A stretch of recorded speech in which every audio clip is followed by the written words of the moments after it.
दोस्तों, डीए सहित 11 सूत्रीय मुद्दों को लेकर 3 दिवसीय हड़ताल को सफल बनाने के लिए छत्तीसगढ़ कर्मचारी अधिकारी फेडरेशन अब सभी संभागों में संभाग स्तरीय समीक्षा बैठक शुरू कर दिया है। इसी महत्वपूर्ण मुद्दे के बारे में हम इस वीडियो के अंदर विस्तारपूर्वक समझने वाले हैं और साथ ही साथ हम ये भी समझने वाले हैं कि आखिर किन किन 11 सूत्रीय मुद्दों को लेकर यह आंदोलन होने वाला है। इसलिए दोस्तों, आज का वीडियो बहुत महत्वपूर्ण होने वाला है, इसलिए इस वीडियो को आप अंत तक जरूर देखिए और पूरे मैटर को अच्छे से आप लोग भी समझने का प्रयास कीजिए। नमस्कार दोस्तों, मैं हूं आपका दोस्त लोकेश साहू और आप देख रहे हैं लोकेश साहू यूट्यूब चैनल। आप सभी दर्शकों का हमारे इस यूट्यूब परिवार में बहुत बहुत स्वागत है।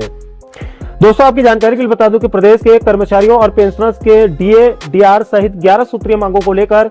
छत्तीसगढ़ कर्मचारी अधिकारी फेडरेशन ने 3 दिवसीय कलम बंद काम बंद हड़ताल का ऐलान कर दिया है,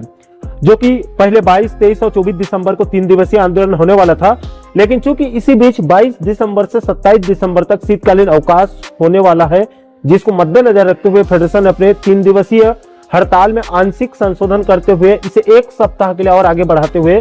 29, 30 और 31 दिसंबर को 3 दिवसीय कलम बंद काम बंद हड़ताल करने का निर्णय लिया है।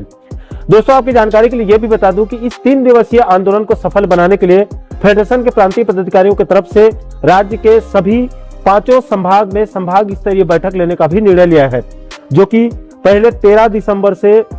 21 दिसंबर तक संभाग स्तरीय बैठक होने वाली थी, जिसमें थोड़ा सा संशोधन किया गया है। जिसके बाद अब 13 दिसंबर को दुर्ग संभाग, 14 दिसंबर को बस्तर संभाग, 18 दिसंबर को बिलासपुर संभाग, 19 दिसंबर को सरगुजा संभाग और 20 दिसंबर को रायपुर संभाग में संभाग स्तरीय बैठक होने वाले हैं।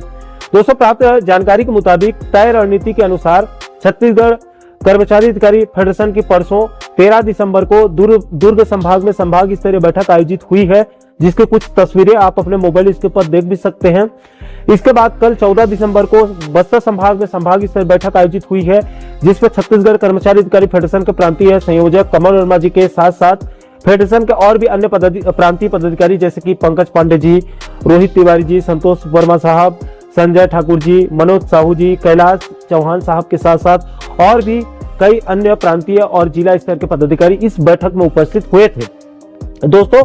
अब तक 2 संभाग दुर्ग और बस्तर संभाग में जो संभाग स्तरीय बैठक आयोजित हुई है, उसमें फेडरेशन के प्रांतीय टीम ने जिला और संभाग स्तर के पदाधिकारियों को आंदोलन को सफल बनाने के लिए कुल 5 बिंदुओं पर दिशा निर्देश भी दिए हैं, जिसमें सबसे पहले सभी संभागों और जिलों में इस 3 दिवसीय आंदोलन को सफल बनाने के लिए सभी कार्यालय और सार्वजनिक स्थानों पर आंदोलन के पैम्फलेट को दीवारों में जो है वो चस्पा करने के निर्देश दिए गए हैं, ताकि इस आंदोलन के संबंध में सभी कर्मचारियों के साथ साथ प्रदेश के आम जनता को भी जानकारी हो सके। इसके बाद दूसरे बिंदु पर शिक्षण संस्थानों में 22 दिसंबर से शीतकालीन अवकाश शुरू होने वाली है, जिसको ध्यान में रखते हुए अगले 3 दिनों के अंदर अंदर अवकाश आवेदन फॉर्म को भरने के लिए आह्वान किया गया है। इसके बाद तीसरे बिंदु पर यह आह्वान किया गया है कि इस 3 दिवसीय आंदोलन को सफल बनाने के लिए सभी जिला और ब्लॉक स्तर के पदाधिकारियों को सभी विभागों के कर्मचारियों और अधिकारियों को अधिक से अधिक संख्या में आंदोलन स्थल में आने के लिए आह्वान करेंगे, ताकि आंदोलन सफल हो सके। इसके बाद चौथे बिंदु पर आर्थिक सहयोग का हिसाब आय व्यय में ब्लॉक स्तर और जिला स्तर पर पूरी तरह से पारदर्शिता रखने के निर्देश दिए गए हैं। इसके बाद 5वें बिंदु पर यह निर्देश दिए गए हैं कि जैसे चुनाव में कंट्रोल रूम होता है, उसी तर्ज पर जिला स्तर पर टीम बनाकर प्रतिदिन के गतिविधियों की समीक्षा करने का भी आह्वान किया गया है। दोस्तों, आपकी जानकारी के लिए यह भी बता दूं कि फेडरेशन की तरफ से जो 11 सूत्रीय मुद्दों पर 3 दिवसीय हड़ताल करने वाले हैं, उसको प्रदेश के बहुत सारे कर्मचारियों को अभी तक सही से नहीं पता है कि आखिर कौन कौन से 11 सूत्रीय मांग है। इसलिए आपको एक बार उन 11 सूत्रीय मांगों को जो है वो अच्छे से जो है वो समझना बहुत जरूरी है। दोस्तों, सबसे पहले मोदी की गारंटी के तहत केंद्र के समान प्रदेश के कर्मचारियों और पेंशनर्स को डीए डीआर का भुगतान किया जाए। इसके बाद दूसरे बिंदु पर मोदी की गारंटी के तहत डीए के पुराने काटे गए एरियर्स राशि को कर्मचारियों के जीपीएफ खाते में समायोजित किया जाए। इसके बाद तीसरे बिंदु पर सभी विभागों के कर्मचारियों को 4 स्तरीय समयमान वेतनमान का लाभ दिया जाए। इसके बाद चौथे बिंदु पर राज्य के लिपिकों, शिक्षकों और स्वास्थ्य विभाग के साथ साथ महिला बाल विकास विभाग के कर्मचारियों के वेतन विसंगति को दूर करने के लिए और अन्य मुद्दों को लेकर जो पिंगुआ कमेटी गठित किया गया था बघेल सरकार में, उसके रिपोर्ट को सार्वजनिक किया जाए। इसके बाद 5वें बिंदु पर प्रथम नियुक्ति तिथि से सेवा गणना करते हुए संपूर्ण सेवा लाभ दिया जाए और पंचायत सचिवों का शासकीकरण किया जाए। इसके बाद 6वें बिंदु पर यह मांग रखी गई है कि प्रदेश के सहायक शिक्षकों और सहायक पशु चिकित्सा अधिकारियों को तृतीय समयमान वेतनमान दिया जाए और नगरीय निकाय के कर्मचारियों को नियमित मासिक वेतन एवं समयबद्ध प्रमोशन दिया जाए। इसके बाद 7वें बिंदु पर अनुकंपा नियुक्ति नियमों में 10% की सीलिंग में शिथिलीकरण किया जाए, यानी कि इसमें राहत दिया जाए, शिथिल किया जाए नियमों में। इसके बाद 8वें बिंदु पर राज्य में कैशलेस चिकित्सा सुविधा लागू किया जाए।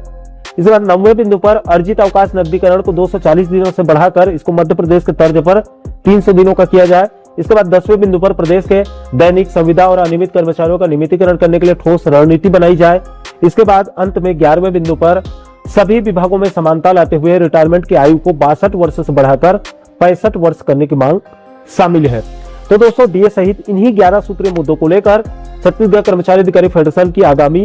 29 दिसंबर से 31 दिसंबर तक 3 दिवसीय काम बंद कलम बंद हड़ताल होने वाला है, जिसको सफल बनाने के लिए सभी संभागों में संभाग स्तरीय बैठक भी शुरू हो चुकी है।